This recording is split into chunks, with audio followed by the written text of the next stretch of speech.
Hello everybody and welcome back to a brand new video. We just hit 43.1k subscribers. Let's get to 44k by the end of the month. Please like this video down below and subscribe to the channel before we get started. And today we have to talk about the Senate map for this fall. Are the Republicans going to be able to hold the Senate, or will Mitch McConnell no longer be the Senate majority leader? We're about to find out. We're going to fill out this map. We're going to use polls. We're going to use primary turnout data in some states. We're going to look at the full big picture here to really see what's going on. And we're going to start on the East Coast. We are going to work our way west, and we are going to see exactly what is going to happen.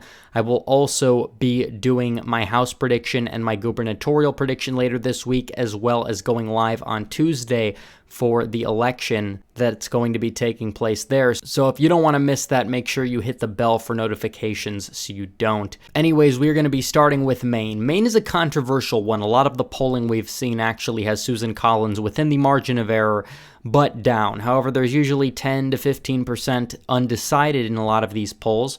We know that the internals for the Gideon campaign have Gideon up by 3 to 7. We know the internal poll for the Susan Collins campaign has Susan Collins up by 8. She is not voting for Trump. She is not talking against Biden in a very independent state. Personally, she would ideally think that she'd be able to pull it off without problem. She hasn't lost a county in the state since the 1990s when Obama won the state by 20 points or so. She won it by 20 to 30 or something like that.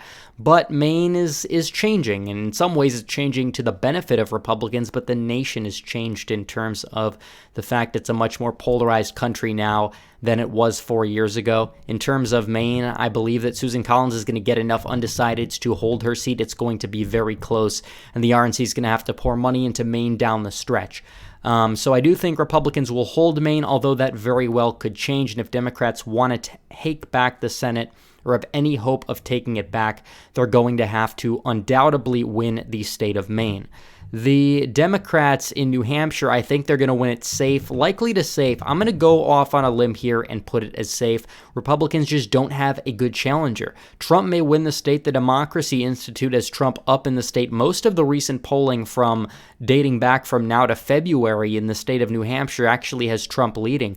But the fact is that the Senate race, you have a popular incumbent and you have a no-name Republican. We don't know which no-name Republican it's going to be, but you're going to have a no-name Republican in the nomination for the New Hampshire Senate seat. So I think Shaheen probably ends up winning by 10. Maybe it's a likely margin if you have a John James effect going on where you have a candidate that nobody's ever heard of gain a substantial amount of traction. But either way, for now, I'm going to put New Hampshire as safe, even though I think Trump very well could flip it at the presidential level this November. Rhode Island, New Jersey, those are going to be safe. Delaware, even though I talk about how much I like Lauren Witzke's platform and you talk about the future of the Republican Party and which direction it should go in, but it's not looking like there's any signs of the state being competitive there right now. In terms of Massachusetts, I skipped this one, even though I know it's going to be safety. There's going to be a very contested primary between Joe Kennedy III and Ed Markey, so we're going to have to see what's happening there. Virginia, a lot of the polling we've seen has Warner up by over 10. Daniel Gade could make it a little bit closer. Which is true because we do know Corey Stewart was a terrible candidate. He ended up losing by just 11 to Tim Kaine. But if there's not going to be a picture of Mark Warner in blackface like we've seen with so many other Virginia officials there, I personally would put Virginia still at safety due to the fact that it's not really going to be competitive. West Virginia, obviously, Ojeda did lose to the far-left candidate. That's not going to be at risk of flipping. Kentucky, Mitch is likely going to hold his seat in Kentucky. A lot of the polling, even from Morning Consult, admits he's going to win by 17. Again, McGrath is not a really strong Democrat to take on McConnell statewide, and even though people hate McConnell, they're still going to vote for him out of the fact that he is not the Democrat. So Kentucky, West Virginia, Tennessee, Alabama, that's going to be a flip safe for the Republican Party just based on the fact that Doug Jones is an extraordinarily weak incumbent based on the fact that not only has he voted with the big Democrats most of the time, He also voted to impeach President Trump in a state Trump got 60% of the vote in. Not really a recipe for winning. You got to be a very, very conservative Democrat if you want to win one of these southern states. And Well, Doug Jones just couldn't get it done. He's been extremely liberal for Alabama, a lot more liberal than even people like Kirsten Sinema, and she's in a swing state, so that will tell you a lot about the trajectory of the race in Alabama. A lot of polling we've seen has Tuberville up big, and even though I would have preferred Sessions in terms of the immigration policy, he'll win without question. Mississippi, again, that's going to be safe, as well as Louisiana, Arkansas, Oklahoma, South Carolina. We'll talk about Georgia and South Carolina and North Carolina here while we're at it. South Carolina, I do believe that in terms of some of the polling we've seen that has Graham and his challenger running fairly close, a lot of it has a large number of undecideds. Personally, I think that we can do the math here and understand that a lot of them will come home to the Republicans, and the fact that a lot of South Carolina polling, even if you look back to 2016, there were polls done in August and September that had Hillary Clinton just down 2 points, just down 4 points. So we're seeing a similar effect here, and the state has moved to the right since actually 2008, 2012, 2016, voted for Trump by 14. The trend has shown very little signs of it being bucked. South Carolina probably going to go safe. Georgia, the one Senate race where you don't have a Democrat in most of the polling achieving the runoff, that is the special election, the Isaacson seat, that is going to be up for grabs this fall, that Doug Collins will most likely take.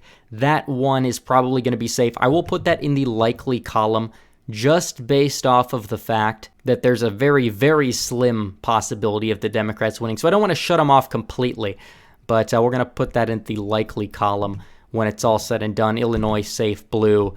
Obviously, Georgia, the other one, the David Perdue seat, I think he'll hold by a likely margin. It's going to be roughly around by 5 points. I know I've seen a lot of polling, but again, a whole lot of undecideds in the state of Georgia.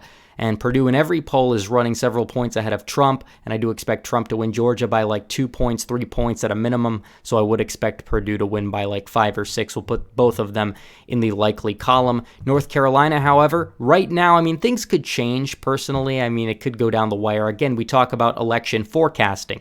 It's not saying what would happen today. You're forecasting something. What is going to happen 85 days from now? Personally, pure toss-up. But Tillis is, in a lot of the polling, not looking so good. I do trust the one poll we've seen out of Rasmussen. Actually, I'm going to get some hate from that for the left. I think Trump +1 right now is indicative of the environment. A lot of people criticize Rasmussen for having a pro-right-leaning bias, including myself. I've criticized them on many occasions. But the fact of the matter is they're really hit or miss for state polls. They had Biden up in Ohio by 4, but up in Pennsylvania by 3. That's not going to happen. Not an accurate polling firm at large, but I do believe in the margin we saw out of North Carolina being somewhat accurate, as well as the fact we have to look at past polling in the state. This is all from 2016, November, all the way back to September. The two-way polling had Hillary Clinton over Donald Trump in every single poll, some polls even in late October. Even after, or roughly around the time the letter was released, Hillary was up by like 4 in the national average. She was up by 6 to 8% in the polls in North Carolina. So we do know that polls do have a history in the state of North Carolina of overestimating Democrat support, especially this early on and at this point in the race. And while we do see a similar thing in other states like Michigan and Minnesota, and we'll get to these, I do expect John James to make it close. I mean, he could win, but right now I'll have to put it as lean D. I think that he's got to up his advertising game a little bit. Haven't been seeing that many James advertisements, but he comes in clutch. So you never know. I think Trump would probably lose Michigan by a tilt margin, although he very well could win it. And I think statewide for the Senate election, James will run maybe 1 to 2 points behind Donald Trump. It will be at the tilt end of the lean margin for the Democrats. In the state of Minnesota, I'm going to put this one as likely D, and the reason why I'm putting it as likely D is the fact that there was an internal poll released by the Smith campaign that had her up 9. That's not necessarily a good thing. Right now, she's actually losing the primary early vote in the primary, but again, I don't expect that to hold. But in terms of Minnesota, I really think that Jason Lewis is a great candidate. He could make it closer than people expected. I do believe he can make it closer than it was in 2018. However, I do not expect him to win. But again, everything could change. The Democracy Institute has Donald Trump winning the state of Minnesota. I don't know if that's entirely accurate. It's only one poll, but at the same time, it very well could happen. South Dakota, Wyoming, Idaho, all safe red, no exception. Same thing with Alaska. You might see a one-off early poll in Alaska that has the Democrats within striking distance, but it seems like we get them every cycle. Oregon will be safe for the Democrats, as well as New Mexico, even though the margins, disclaimer, the margins in states like New Mexico and Virginia, New Hampshire, those could go to likely, but at the same time, we don't have enough data that would prove that they would. So we're going to leave them as is for now. Nebraska is another state that is going to go into the safe R column, as well as Kansas. There was one poll, and Democrats are going to cite this in my comment section, that says even though Marshall was stronger than Kobach in terms of a general election candidate, and he won the primary, there was one poll by some pro-abortion organization that had Roger Marshall up 41-40, and it's like, come on, guys. We've seen these polls before out of New Jersey they were like 41 for Bob Menendez, 39 for Bob Hewen. We're like, Bob Hewen's going to win. He ended up losing by 10. Similar thing here in Kansas. Kansas may get a little bit more competitive in the next coming decades. It might be competitive at the state level, but Barbara Bollier is probably not going to have a chance to win no matter what. It doesn't really matter that she was a former Republican because most voters honestly don't care about that whatsoever. As for the state of Iowa, we've seen again polling that shows it relatively a toss-up race, but if that's the case, that means it's probably going to be likely R. I remember the polls out of Iowa that had Trump up in the final aggregate by a couple points. He ended up winning by 10. That's just how they were. You could look at the 2018 Iowa governor election.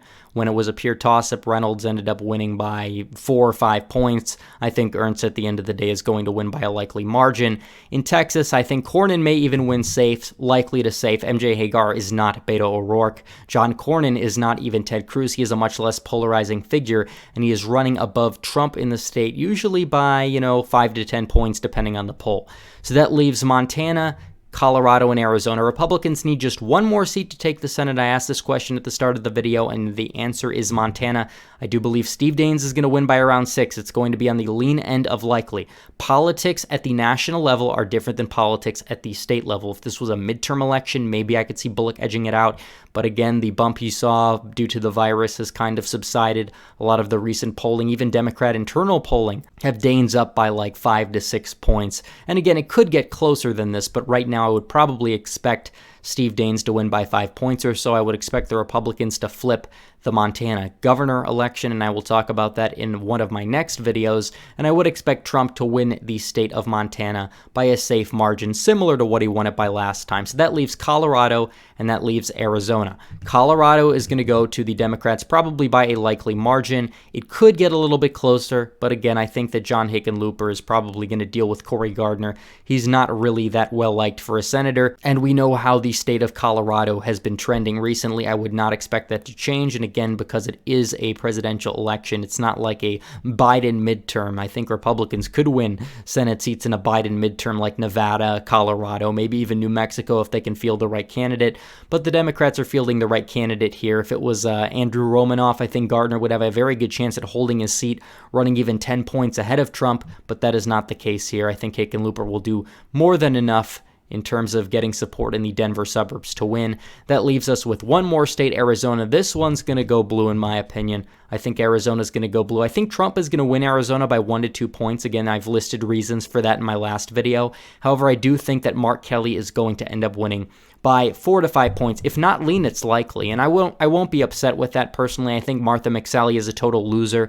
She's a total flip-flopper, and honestly, she deserves to lose, and I don't know what Doug Ducey was thinking when he appointed her, unless he was thinking about running for the seat in 2022 when his gubernatorial term was up, which is a real possibility. So you look at this map and you look at Arizona. Personally, like I've said, I think a lot of the polling indicates the fact that Mark Kelly is in a fairly good shape, even though I do expect the race to tighten. You did see a couple of polls today that came out of Arizona, averaged them out. Trump was roughly, tied with Biden, if not ahead. In one of the polls, Trafalgar had Trump ahead of Biden, which, again, a lot of people say they got 2018 wrong, but that was a late poll they forced out. If you look at their previous poll, it actually nailed the margin completely, and that's similar to what we could expect.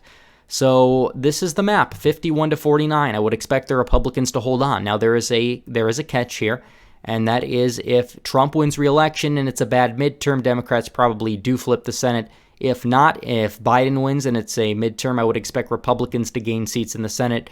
Either way, it's going to be interesting to see how it shakes out. So anyways, guys, thanks for watching this video. Please like this video down below, comment down below, and subscribe to the channel. Hit the bell for notifications so you never miss another video. Follow me on social media, donate to the Patreon, or subscribe. Star links in description. As always, guys, thanks for watching. Red Eagle, out.